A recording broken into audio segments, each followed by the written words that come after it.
Dieu soit loué pour ces moments que nous passons ensemble dans sa présence.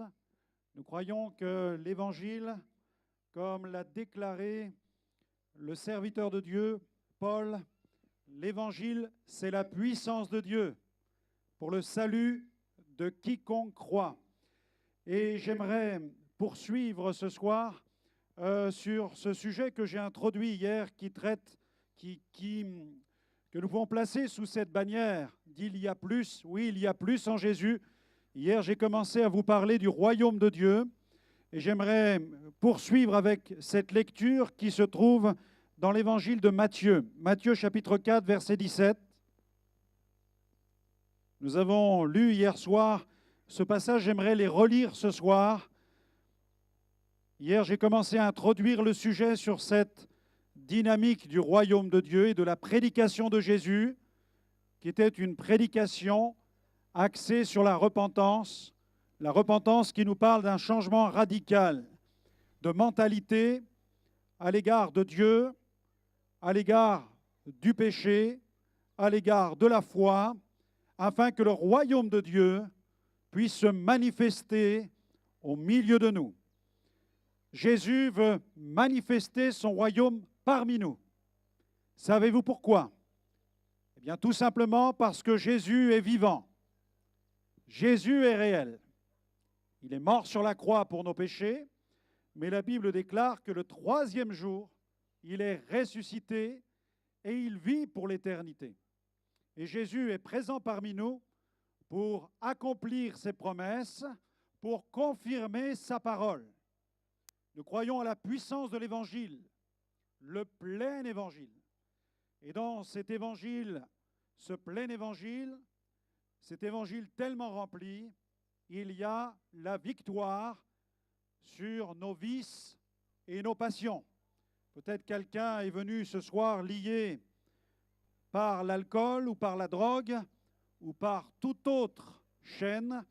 Jésus a le pouvoir de le délivrer.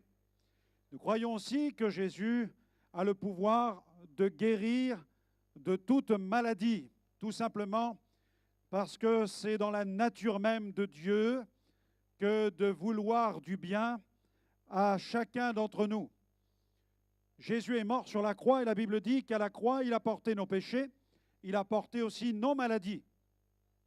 Et l'un des noms de Dieu dans l'Ancienne Alliance, dans cette Bible, dans l'Ancien Testament, c'est Adonai Rapha, l'Éternel qui guérit. L'Éternel dans lequel je crois a le pouvoir de guérir. C'est pourquoi placez votre confiance, placez votre foi dans ce Jésus. Nous croyons à la guérison, nous croyons à la délivrance aussi de la puissance des ténèbres, de la puissance des démons. Avez-vous été victime de malédiction, de sortilèges? Avez-vous aussi été entraîné dans la pratique de toutes sortes de trafics où se mêlent démons, puissances occultes? Jésus a le pouvoir de vous délivrer comme il l'a fait dans ma famille qui était vouée à l'occultisme depuis plusieurs générations. Ma mère était une voyante et on m'appelait le fils de la sorcière.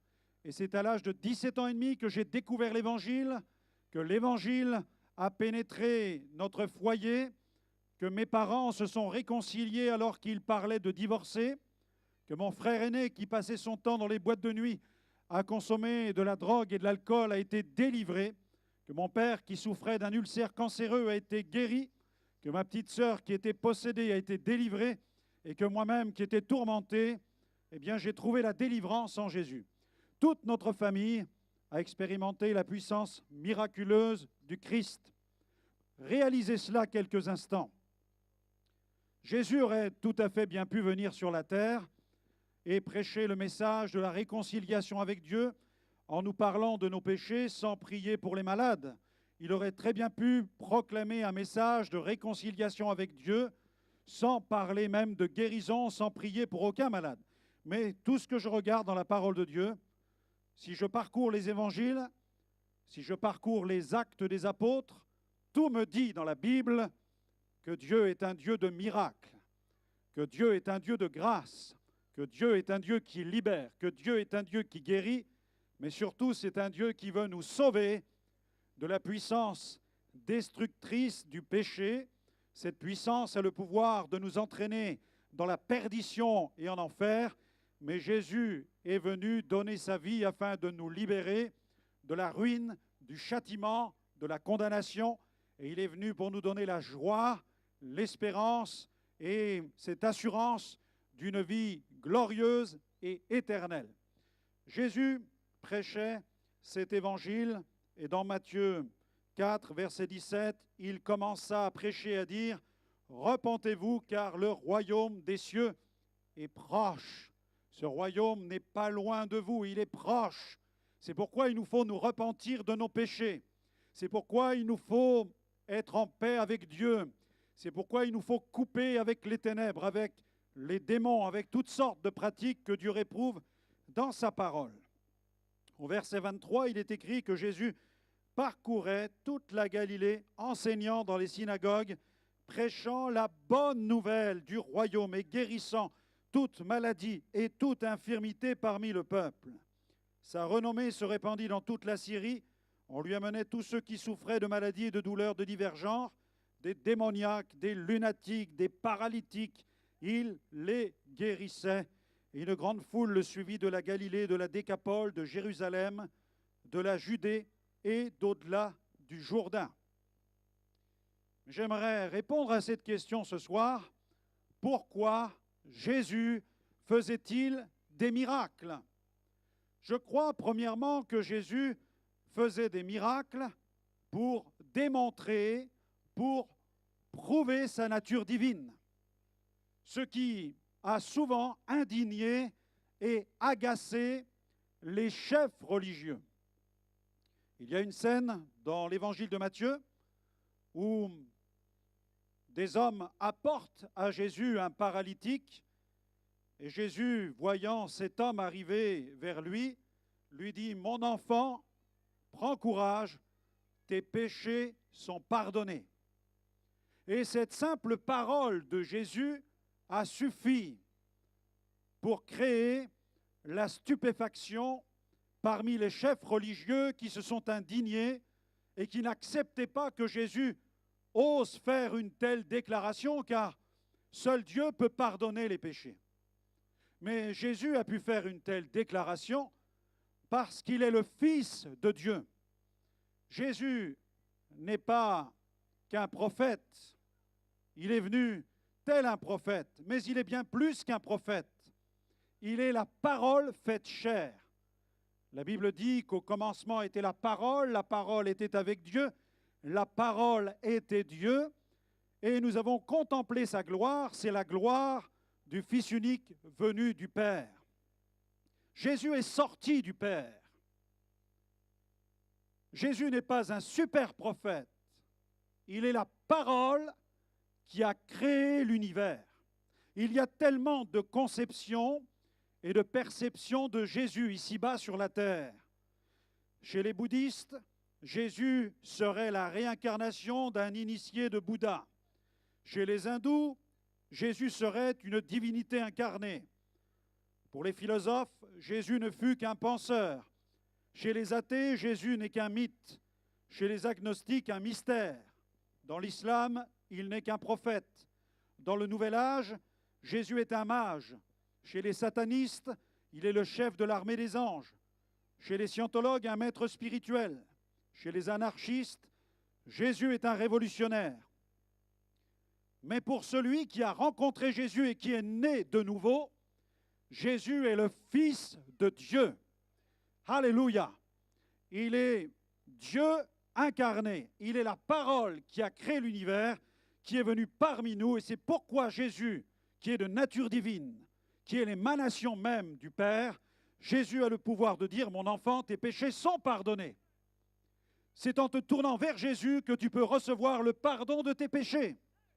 Quels que soient les péchés que tu as commis, le seul qui puisse te les pardonner, le seul qui puisse libérer ta conscience, purifier ton cœur, c'est Jésus. Jésus a fait des miracles pour révéler sa nature divine. Deuxièmement, Jésus a fait des miracles pour confirmer qu'il est la vérité. Il y a une scène où nous voyons Jésus qui va manifester sa compassion à l'égard de la belle-mère de Pierre qui souffre d'une fièvre. Et Jésus va réprimer la fièvre afin que s'accomplisse cette parole du prophète Ésaïe. Il a pris nos maladies. C'est ce que dit le passage. Il a pris nos maladies, il a pris nos infirmités. Et Jésus a accompli des miracles pour accomplir les paroles des prophètes. Et les prophètes de la parole de Dieu, les prophètes de la Bible, ont annoncé des œuvres glorieuses concernant le Messie qui est venu il y a 2000 ans et qui a donné sa vie sur la croix pour nos péchés. Je pense au prophète Ésaïe, qui, plus de 750 ans avant la venue de Jésus, a aperçu dans le périscope prophétique, il apercevait la scène de la croix. Il voyait déjà par avance cette venue du Christ sur la terre qui donnerait sa vie sur la croix pour nos péchés. Et dans cette description de la mort de Jésus sur la croix, il déclare qu'il a pris nos douleurs, il s'est chargé de nos maladies, il a été blessé pour nos iniquités, le châtiment qui nous donne la paix est tombé sur lui. Il est vraiment venu pour confirmer qu'il est la vérité. Il y a quelques années, je prêchais en Inde, dans la ville de Salem, et il y avait plus de 10 000 personnes en face de moi. Et j'étais là sur mon estrade en train de proclamer cet évangile devant cette foule et devant un immense temple hindou recouvert d'idoles biscornues, les unes plus étranges que les autres. Et alors que je prêchais l'évangile face à toute cette population, je disais, Seigneur, touche leur cœur afin qu'ils croient en toi. Et tout à coup, le Saint-Esprit m'a parlé. Et dans mon cœur, cette voix de Dieu m'a dit, Franck, je vais allumer la lumière dans leurs ténèbres avec des signes, des miracles et des prodiges. Dans mon cœur, j'ai pensé, Seigneur, le plus tôt sera le mieux. Et ça n'a pas tardé. Quelques instants plus tard, 2 hommes ont apporté un paralytique. Les jambes de cette personne traînaient dans la poussière comme les jambes d'une poupée de chiffon. Ils l'ont déposé sur la gauche de mon estrade. Et quand j'ai vu l'état de cet homme, mes amis, j'étais sur le côté droit de l'estrade et j'ai dit, si quelqu'un a mal à la tête, si quelqu'un a mal aux genoux, le Seigneur peut faire quelque chose pour vous. Mais je n'osais pas regarder en direction de cette personne qui souffrait d'une telle infirmité. Je savais que Jésus est capable de faire des miracles parce que je l'avais vu dans la Bible. Mais maintenant, le temps était venu que Jésus accomplisse un miracle. Maintenant. Et mes amis, alors que j'étais sur la droite, le Seigneur a fortifié mon cœur et il m'a dit, prêche ma parole, prêche ma parole. Et dans mon cœur, cette voix résonnait, prêche ma parole, prêche ma parole. Et avec force, j'ai prêché la parole. Je prêchais la parole de guérison, la parole de délivrance. Et alors que je la prêchais à droite, le miracle s'est accompli à gauche. Alléluia. L'infirme s'est levé d'un bond, il a commencé à courir devant cette foule, et j'ai vu plus de 10 000 personnes courir devant l'estrade pour se tourner vers Jésus-Christ. Jésus vient pour confirmer qu'il est la vérité. Il est la vérité. Et Jésus a dit, je suis le chemin, la vérité et la vie. Et il a annoncé, vous connaîtrez la vérité, et la vérité vous affranchira. J'étais jeune évangéliste en 1999 lorsque j'ai assisté à ce miracle, et ce miracle fut un véritable miracle fondateur dans mon ministère. Lorsque j'ai vu cet homme être guéri d'une telle infirmité, ma foi était comme maximisée. Et ensuite, Dieu m'a fait la grâce de parcourir le monde, de prêcher dans plus de 50 pays, et partout où nous allons prêcher cet évangile, nous voyons le Seigneur confirmer sa parole. C'est Jésus qui confirme sa parole. Et là où vous êtes, quel que soit votre état, quelle que soit votre situation, ce même Jésus, celui dont la Bible dit qu'il est le même hier, aujourd'hui, éternellement, ce même Jésus a le pouvoir de toucher votre corps malade, votre esprit en souffrance, votre âme tourmentée.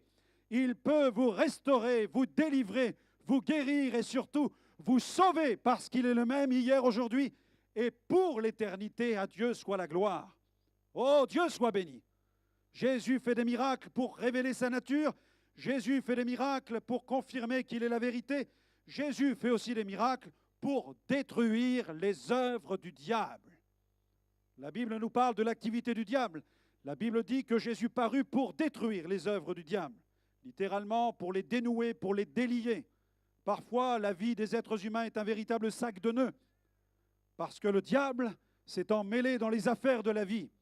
Il tient les êtres humains, il leur fait mordre la poussière, il met son pied sur la nuque des êtres humains et il ne veut pas qu'ils vivent cette destinée que Dieu en réserve pour eux. Dans une synagogue, il y a cette scène d'une femme qui est courbée depuis de longues années, depuis 18 ans. Et alors que Jésus est en train d'enseigner, tout à coup, ses yeux se posent sur elle tel un scanner. Jésus va scanner la foule, il voit cette femme et ses yeux percent l'invisible. Il lit à l'intérieur de l'existence de cette femme et il voit qu'une entité la tient courbée. C'est un esprit d'infirmité qui la tient courbée depuis toutes ces années. Et Jésus va lui adresser une parole. Jésus la vit, nous dit la Bible. Jésus l'a vu, Jésus lui a parlé. Jésus lui a dit, femme, tu es délivrée de ton infirmité. Et alors que la parole de Jésus a résonné, eh bien tout à coup, cette femme a commencé à recevoir la puissance, l'onction du Saint-Esprit. L'esprit d'infirmité est parti, Jésus lui imposa les mains et elle s'est redressée, libérée de cette puissance démoniaque qui la rendait terriblement malade. J'étais à Mussoorie, en Inde aussi, dans un petit village indien. Je prêchais sur le toit d'un immeuble. Le pasteur n'avait pas les moyens de s'offrir un temple ou une chapelle, mais il avait loué le toit d'un immeuble.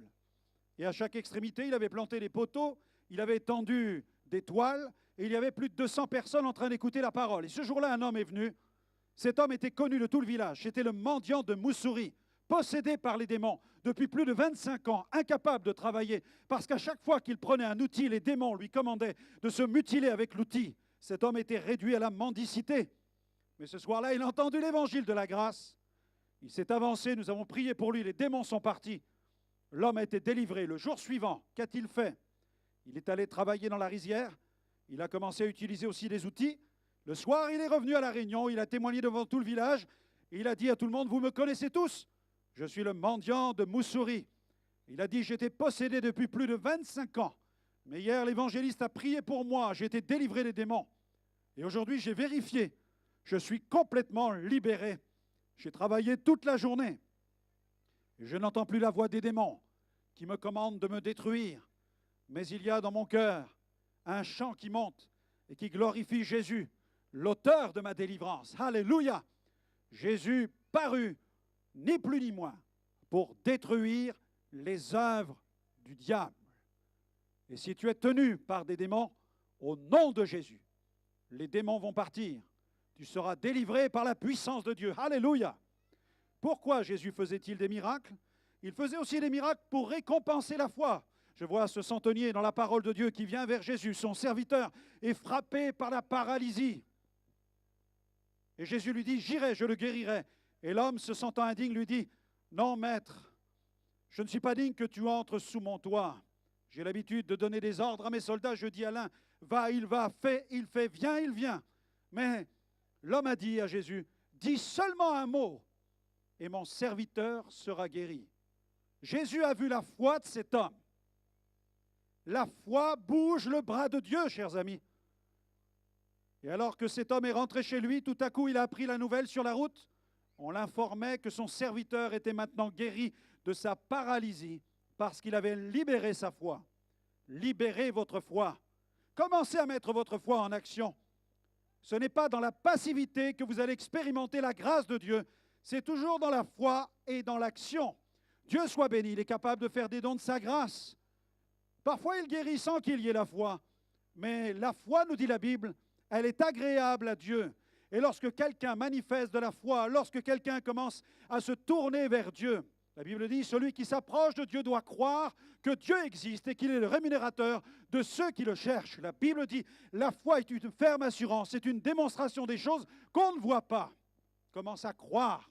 Commence à croire que ta vie va changer. Commence à croire que ton état de santé va s'améliorer. Commence à croire que tu vas retrouver de la mobilité. Commence à croire qu'il est capable de te délivrer. Mets ta foi en action.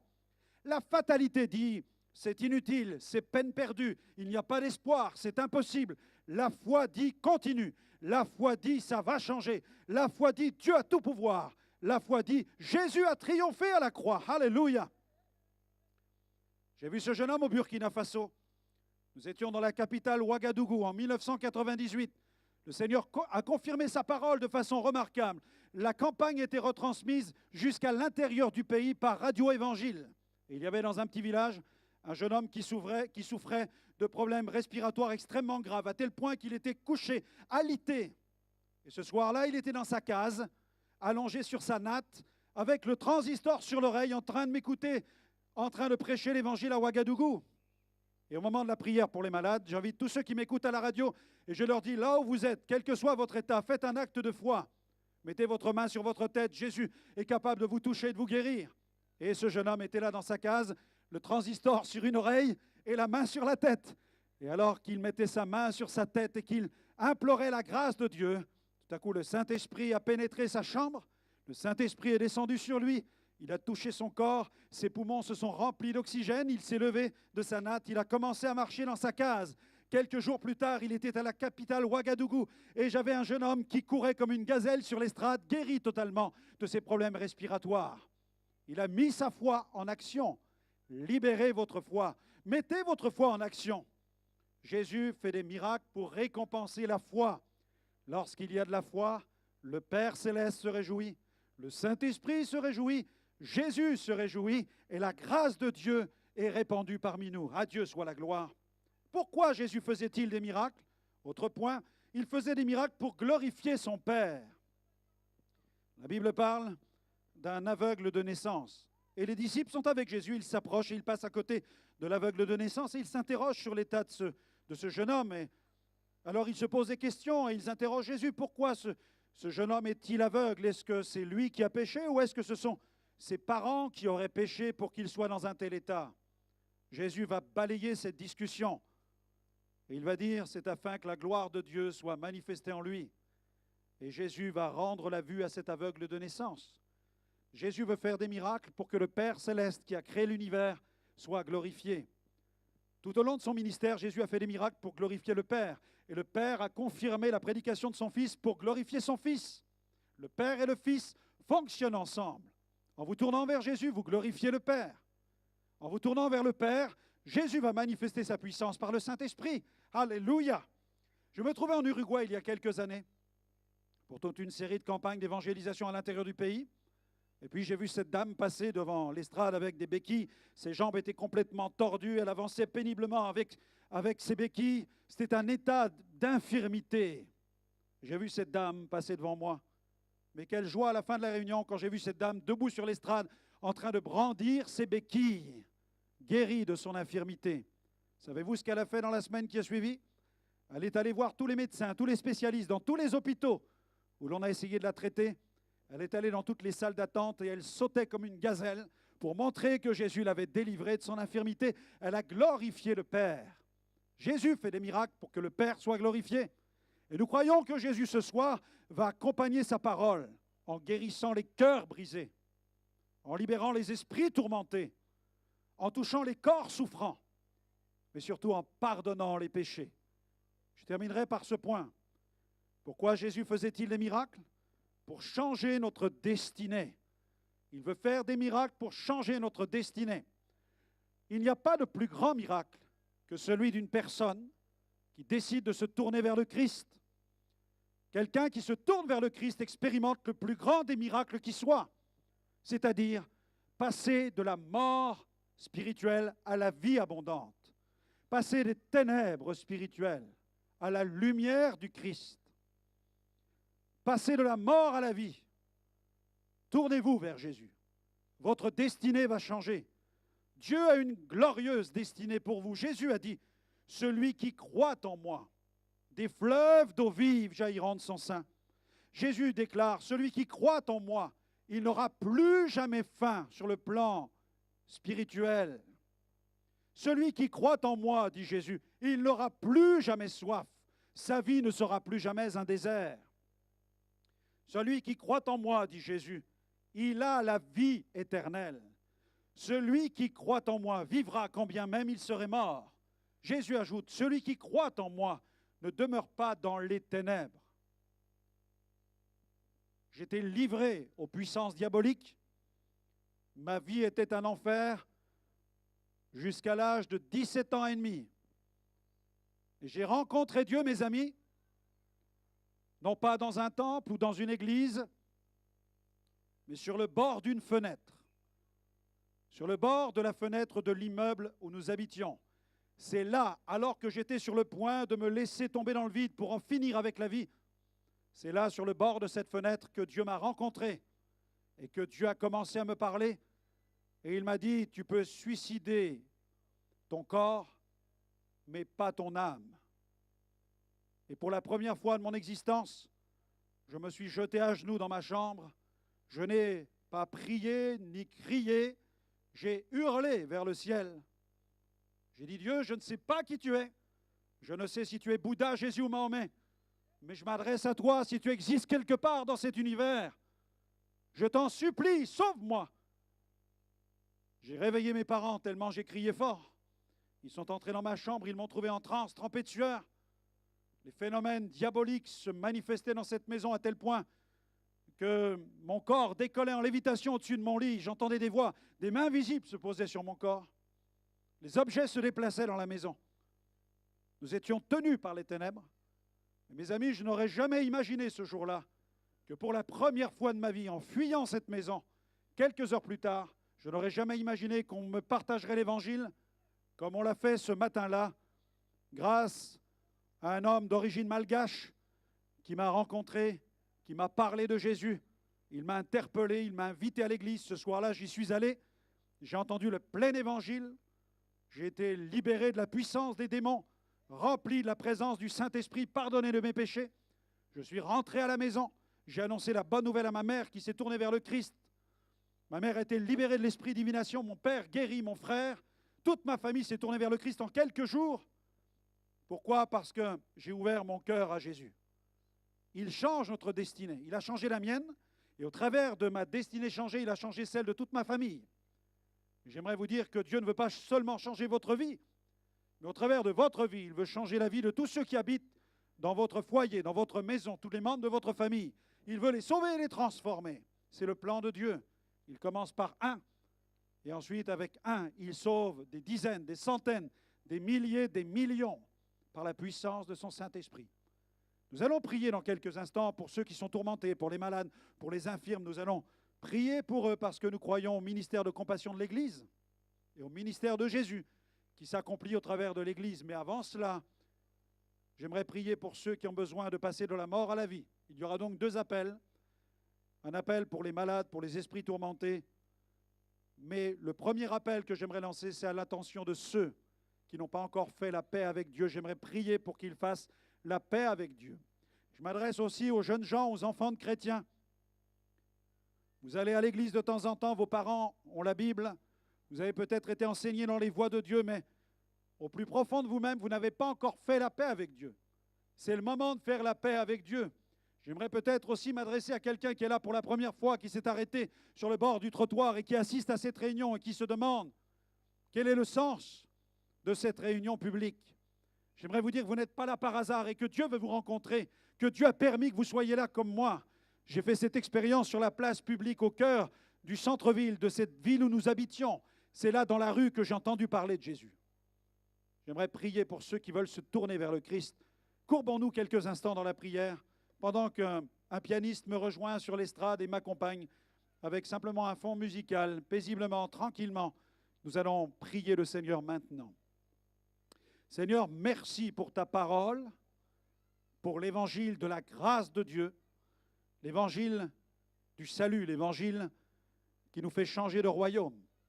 Seigneur, je prie que tu étendes tes mains maintenant sur cet auditoire afin de permettre à plusieurs de changer de royaume concrètement, littéralement. Pendant que nous sommes dans la prière, j'aimerais m'adresser à celui ou celle qui n'a pas l'assurance du pardon de ses péchés. Vous ne savez pas où vous irez après la mort. Vous n'en avez aucune certitude. J'aimerais que vous puissiez quitter ce lieu ce soir avec l'assurance d'être réconcilié avec Dieu, avec l'assurance du salut de votre âme. Pendant que nous sommes dans ce recueillement, quel est celui ou celle qui voudrait se tourner vers le Christ ce soir? Je vous inviterai à ne pas avoir honte de lui. Je vous inviterai à lever votre main à votre place et je vais prier pour vous. Y a-t-il quelqu'un qui voudrait se tourner vers le Christ? Levez bien haut votre main afin que je puisse la voir. Oui, madame, Dieu vous bénisse. Levez bien haut que je puisse voir les mains qui se lèvent. Oui, madame. Oui, là-bas, les mains au fond. Levez bien haut, n'ayez pas honte. Jésus a dit, celui qui me confesse devant les hommes, je le confesserai devant mon Père qui est dans le ciel. Oui, monsieur. Mais celui qui aura honte de moi devant les hommes, j'aurai honte de lui. Peut-être y a-t-il aussi un fils ou une fille prodigue ce soir. Quelqu'un qui a connu le Seigneur. Tu as marché avec Dieu. Mais la réalité, c'est que tu t'es éloigné gravement de lui. Tu es comme le fils prodigue de la parabole dont Jésus a parlé. Tu es reparti en arrière. Mais le Seigneur aimerait te dire qu'il veut te faire grâce ce soir. Comme le Père dans cette parabole, le Père te voit et son regard d'amour est tourné vers toi. Il veut te sauver. Il veut transformer ta vie. Y a-t-il quelqu'un d'autre qui voudrait revenir au Seigneur? Quelqu'un qui veut revenir à lui ce soir? N'aie pas honte, lève ta main. Il t'accueille, il t'attend. Il veut changer ta vie. Gloire à Dieu. Oui, Dieu voit votre main, monsieur.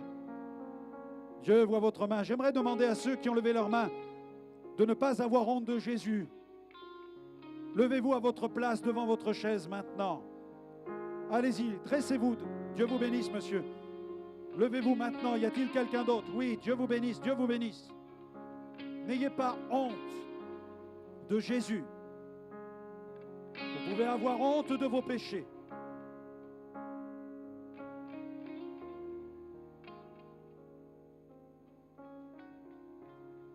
Vous pouvez avoir honte de vos péchés. Mais n'ayez surtout pas honte de celui qui est mort sur la croix pour vous. Je vais demander à ceux qui se lèvent à venir me retrouver devant l'estrade maintenant. Passez devant votre voisin. Venez, venez rapidement devant. Je vais prier pour ceux qui veulent se tourner vers le Christ. Faites attention en marchant, ne trébuchez pas. Venez maintenant, vous là-bas, vous qui êtes tout au fond. Venez maintenant, venez à Jésus. J'aimerais qu'on applaudisse ceux qui viennent, car il y a de la joie dans le ciel pour un seul pécheur qui se repent. Venez les jeunes gens. S'il y a des enfants qui veulent venir à Jésus, c'est maintenant. La Bible dit, c'est aujourd'hui le jour du salut. Aujourd'hui, si vous entendez sa voix, n'endurcissez pas votre cœur. Viens, viens, dépêche-toi. Viens à Christ, viens à Jésus maintenant. Viens lui donner ton cœur. La parole de Dieu te dit ceci par la voix de son serviteur dans la Bible. Mon fils, donne-moi ton cœur. C'est ce que le Père te demande. Mon fils, ma fille, donne-moi ton cœur. Y a-t-il encore quelqu'un d'autre qui veut venir? Venez maintenant, sortez des rangs. Affichez-vous publiquement pour Jésus. N'ayez pas honte de lui. Puisez la force dans le sacrifice de la croix, où Jésus n'a pas eu honte de vous en donnant sa vie dans une complète nudité, suspendu sur cette croix. Jésus, le corps ensanglanté, a donné sa vie pour vous avant même que vous ne croyiez en lui. Il est mort avant même qu'aucune personne ne se décide en se tournant vers lui. Il a donné sa vie. La Bible dit qu'il nous a aimés le premier. Jésus nous a aimés le premier. Alors s'il y a encore une autre personne, une dernière personne qui veut venir, c'est maintenant le jour du salut. Tu sens que Dieu frappe à la porte de ton cœur, ne résiste pas. Dieu frappe et il dit, je veux entrer chez toi, je veux entrer dans ta vie, je veux transformer ta vie. Ouvre la porte de ton cœur. Laisse le Saint-Esprit te prendre par la main pour te conduire vers Jésus.